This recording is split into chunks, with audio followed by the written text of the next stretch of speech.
Hello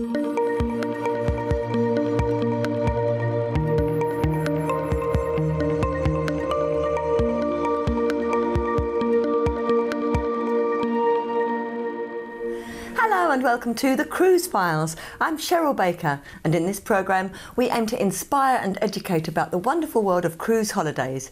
In this edition we're cruising in luxury with a cruise line that I know very well, Azamara Club Cruises, a boutique cruise line who offer an intimate, more inclusive cruise experience.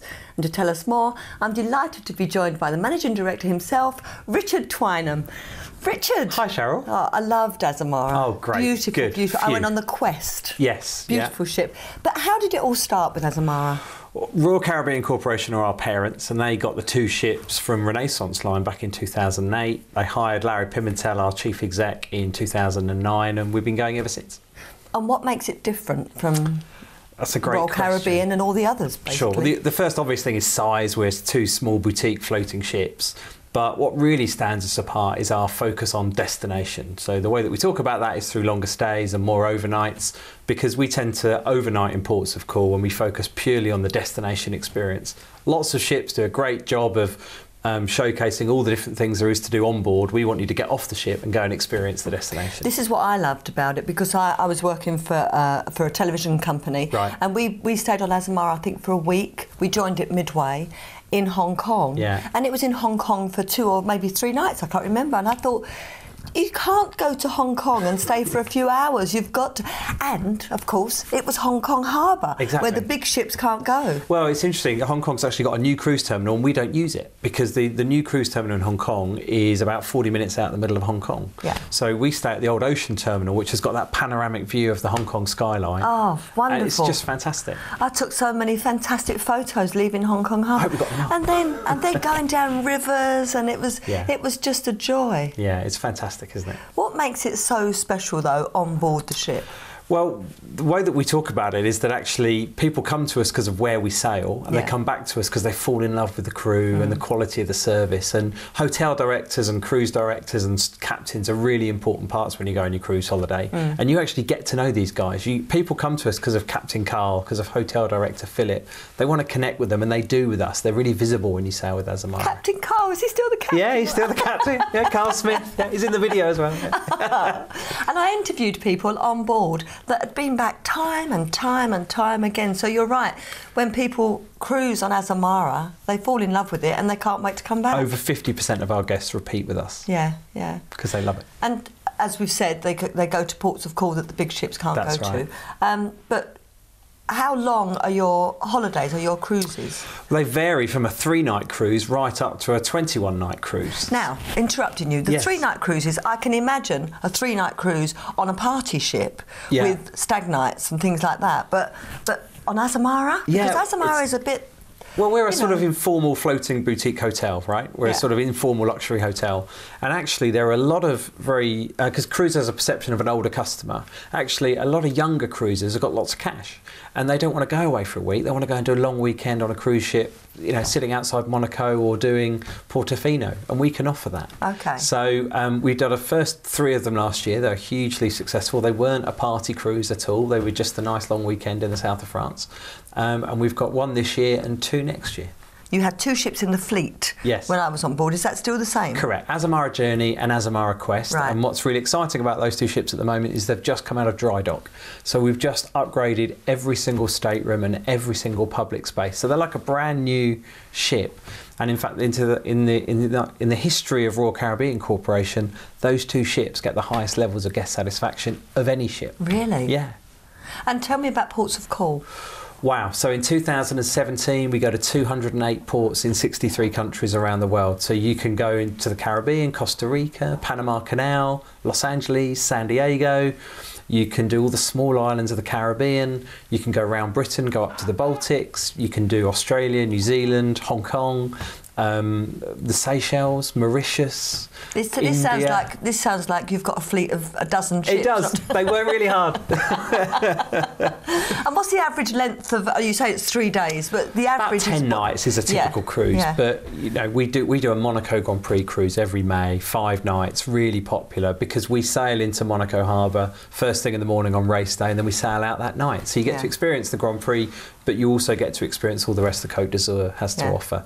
On a 10-night cruise, we don't tend to repeat itineraries. So in a 10-night cruise, it might be around the Med, or it may be going down through Asia or up the east coast of Australia. We would do all those sort of things in 10 nights. And what's your average age of your passengers? Great question. It varies depending on where you are in the world. I can imagine. Yeah. So in the Med, it tends to be a bit older, about 55. Long haul tends to be a bit younger, about 51. Oh, really? Yeah. Oh, I'm surprised. I would have thought long haul.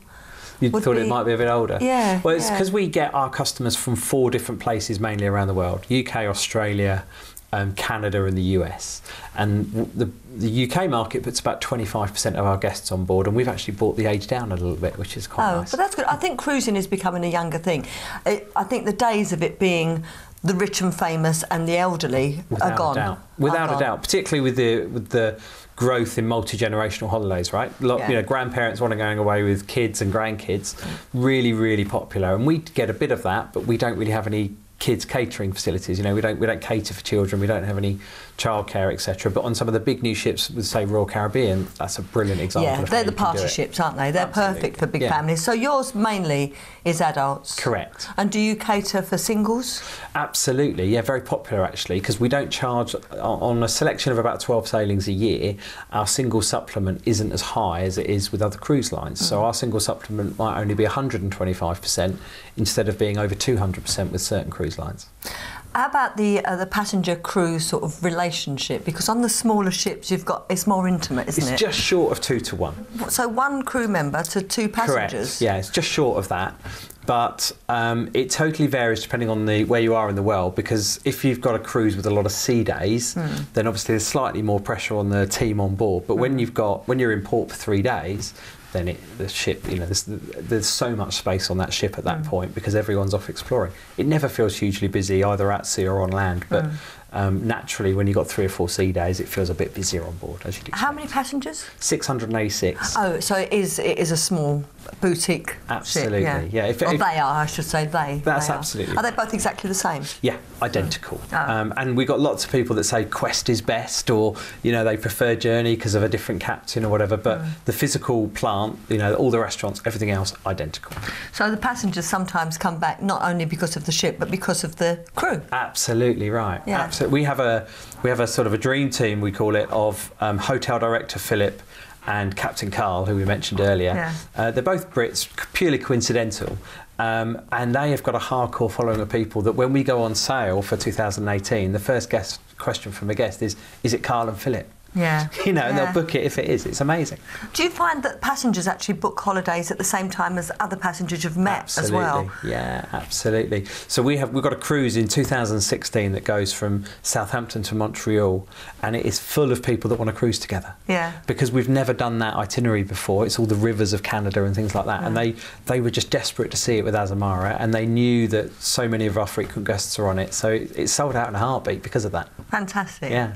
It is quite a luxurious ship. I must stop saying it because I've been on the Quest. It's small, it's okay. They are luxurious ships. They really are. They're beautiful ships. Thank you. Do the passengers have to dress up every night? No, I would ask your viewers to think about us as an understated country club hotel. So there's no formality, there's no black tie. Now some people love that. Oh, none at all? None at all. Ah. So if you do like black tie, then we're probably not the cruise line for you, to be really honest. You can, as you're dressed now, as I'm dressed now, would be as smart as you'd ever need to be. But we do have 2 speciality dining restaurants, Prime Sea and Aquilina, and we do ask gents to wear a jacket in that, but we don't enforce a tie or anything like that. We have no formal nights. In fact, we take it the other way, and we have a white night party on board, so pack something white. Right. There you go. That's right. And I tried both of those restaurants as well. Great, you like them? Oh, they were wonderful. Yeah, great. Prime Sea, I mean, if you're a meat eater, which I am, Fantastic, Yeah, fantastic can't go wrong. steak. Yeah, yeah. Tell me about the entertainment.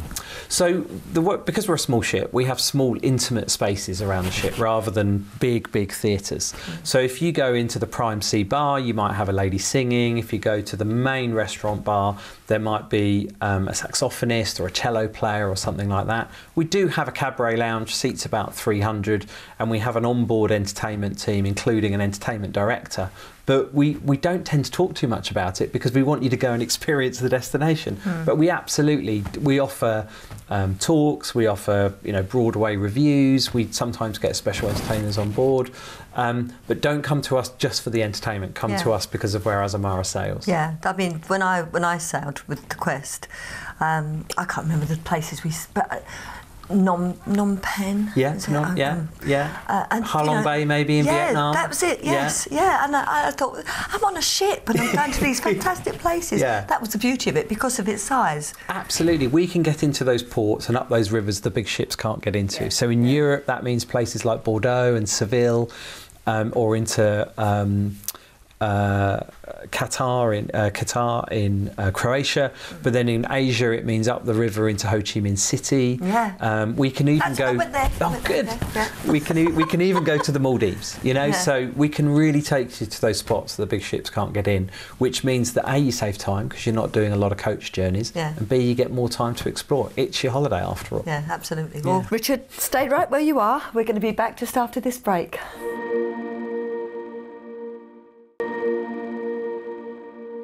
Hello and welcome back to the Cruise Files. Richard Twynham, Managing Director of Azamara Club Cruises, is still with me. Thank goodness for that, because I want to talk to you some more. Good. So apparently you have Amazing evenings. Correct. Tell me all about those. So the first thing is these are free, so they're part of the rate that you pay when you cruise, and they're once in a lifetime cultural events that money can't buy. So for instance, when you go to Florence, we give you a private concert with the 3 tenors in the Florence Opera House. Wow. When you go to St. Petersburg, we give you a private performance of Swan Lake in the Tchaikovsky Theatre in the middle of St. Petersburg. And so we call them Amazing Evenings because we're Azamara, so it links perfectly. But they don't have to pay extra for this? It's included in the rate you pay. Wow. And we do those in 70 countries around the world. So be it in Sydney all the way over to the Caribbean, we can do it everywhere. On That's every phenomenal. cruise. Yeah, it's great. Have you got a Bucks Fizz gig lined up somewhere? Do you know what? We haven't, but we need to sort that out, Cheryl. So that's fantastic, and you've got the entertainment on board. Absolutely. And everything. What if you want to go somewhere quiet and read your book? Well, the beauty of a small ship that only talks about destinations is that when we get to the destination, there are lots of those spaces. But we have a drawing room on the top of the ship that is like a library, which is often a nice place for people to go and research the destination and read their book. And also we've got a large lounge at the front of the ship at the top.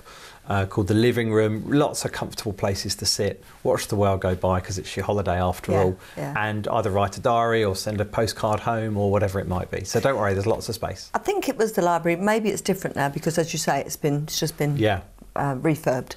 But it was full of really comfy armchairs. Yeah, that's the library. It's still like that. Yeah, the drawing room as we call it now. The drawing room. Yeah. What other facilities have you got on board?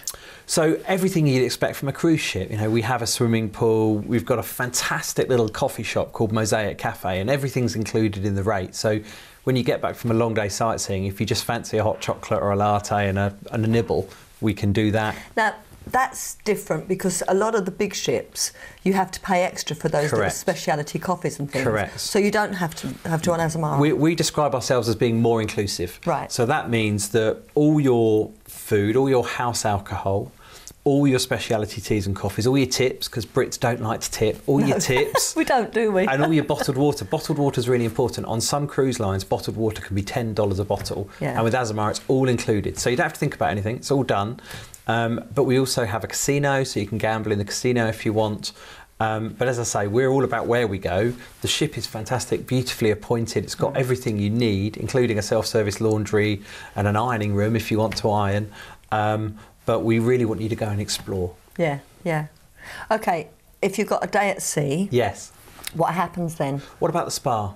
Yeah. Why don't you go and sit in our new spa and either have a treatment or get your hair done or get your nails done or whatever it might be. We also have guest lecturers on board, so they'll come on and talk about, for instance, if we're sailing in a certain part of the world that's got a lot of things that are of interest, we'll have a speciality lecturer come on and talk. So we try and tailor each cruise and each entertainment to where we're going. Yeah, yeah. And restaurants, you've got the Prime Sea. Yeah, so we have Explain about the restaurant, the speciality restaurants and the main restaurant. Great question. So we have a number of restaurants that are included in the rate that you pay. So Windows is the buffet at the back of the bow of the ship with an outdoor eating space, which is the buffet, which is lovely. We then got the main restaurant, which is called Discoveries, which is a large dining restaurant. You don't need to make a booking, no set tables, no set waiter. You can just come and go as you want, nice and relaxed. We then have 2 speciality restaurants, which are included if you're in a suite, but if you're not, it's $25 per guest. So it's not hugely expensive. Prime Sea is our New York steakhouse, serving fantastic meat, as you say, and then Aquilina is our Mediterranean-style restaurant, serving some of the best pasta I've ever eaten in my life. How about if you've got particular dietary requirements? We can cater to the majority of things. Tell your travel agent first, normally. But we can deal with most things.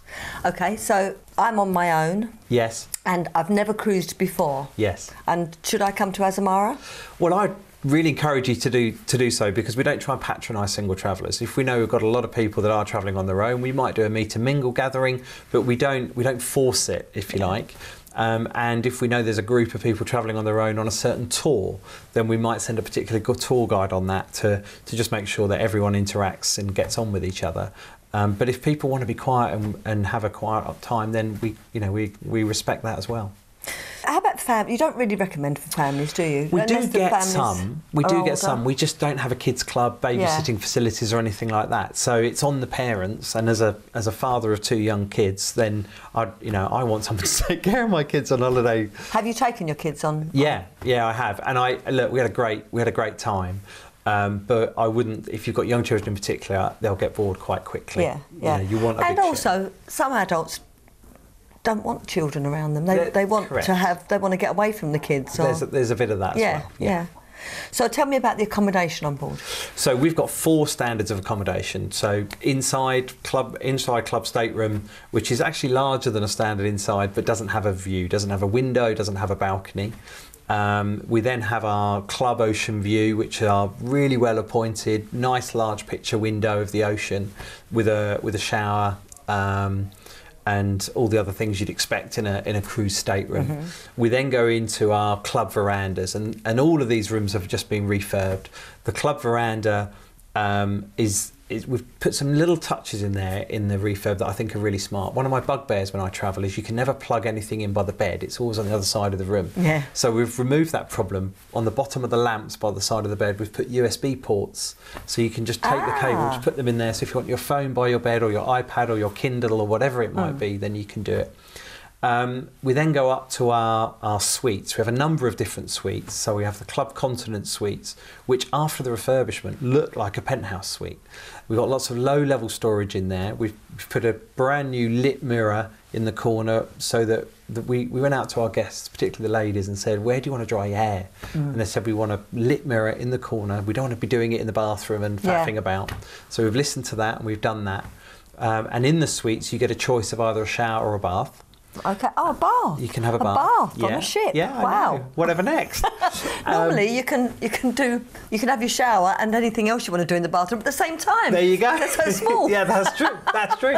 And then we've introduced 2 brand new suites we've never had before called Club Spa Suites, and these are right next to the spa. And what makes them different is they're very open. So you've got the bedroom area, the living area, you've got the sinks and the toilets, and then you've got an outdoor hot tub on your balcony with privacy glass. Oh, wow. What a nice way to sort of watch the world go by with a glass of something nice, you know? Absolutely. So if you were looking for a cruise... Yes. Okay, I'm looking for a cruise. Sell Azamara to me. How does it compare to say, Royal Caribbean or any of the other big ships? We're a small boutique floating hotel that focuses on destination. And so if you want to explore the destination where you're going, and actually you're not in a rush to leave the destination, so you want to go and have tapas at 9 o'clock in the evening with the Catalans in Barcelona, we can offer you that. We are more about seeing where you're going to go than anything at all. We're not the cheapest cruise line out there, but we are more inclusive because you're paying for a luxury experience. So there's a cost associated with that. From your point of view, obviously you've sailed on Azamara, yes, Quest and Journey many times. Have you got a favourite port of call? Oh, that's a great question. I really like Santa Margherita, and not many people know it. It's in the Cinque Terre and it's next to Portofino. I don't even know the Cinque Terre, let alone Santa Margherita. It's Italian for the 5 villages, and it starts at Portofino. And Santa Margherita's just next door to it, and it's what I love about being on Quest or Journey there is when you go out the back of the ship at night with a glass of something and you just watch the lights on the land come up, but you can hear the babble of the land as well because it's such a small little place. Yeah. And you're a 20-minute bus ride away from Portofino. You know, it's amazing. And assuming, I presume, that the big ships can't do that. Correct. Yeah. That's absolutely right. But I also used to live in Hong Kong, so I'm very passionate about Hong Kong. And I think being on one of the ships, exploring Hong Kong, and then eating in Prime Sea, looking at that skyline, life doesn't get much better than that. I tell you, on the Azamara, coming out of Hong Kong Harbour, exactly what you just said, it doesn't get much better than this. No. It really doesn't. I want to come on Azamara and I want to see St Petersburg, because I've never been there. Okay. But where would you say, if people had a bucket list and they could come on Azamara, where should they go? Great question. So the Baltics are really popular. So St Petersburg, doing some of the fjords up there as well are absolutely amazing to do. Lots of people want to see Venice, and we're the biggest ship that can still go down the Grand Canal, so you can do that with us. And this year, very popular was Sydney. We'd never been to Sydney before. And so people wanted to go and experience what a luxury experience on Azamara in Australia was. So how long did you stay in Sydney? Because it's another one of those places you can't do in a few hours. Oh, 3 nights? 3 nights. That's fantastic. At the end of the cruise, so we started from there and we ended there, and we had a cruise that started in Auckland. I think it was 18 days, went to Sydney, and it ended. You got to Sydney 3 days before the end of the cruise and used the ship as your base to go off exploring because you get that amazing vista from being on the ship in the middle of the harbour looking at Sydney, which is totally unique. You never get it any other way. That's the beauty of it, isn't it? The beauty of a small ship, and also the beauty of being able to stay over, because it's such a shame when I've been on the ships where you come in, you dock at 8 o'clock and they say all back on board by 4:30, and you think, but I haven't seen it. I want to try dinner. Or, exactly right. You want to experience it. Yeah, and that's what we can do for you. Well, exactly. Well, thank you so much. My pleasure. Lovely to meet you. It's been so interesting. Good. And Azamara is truly, it's a great cruise line. Thank you very much. Fabulous cruise line. So that's it from us. Thank you so much for watching, and I'll see you next time on Cruise Files. Thank you. Bye bye.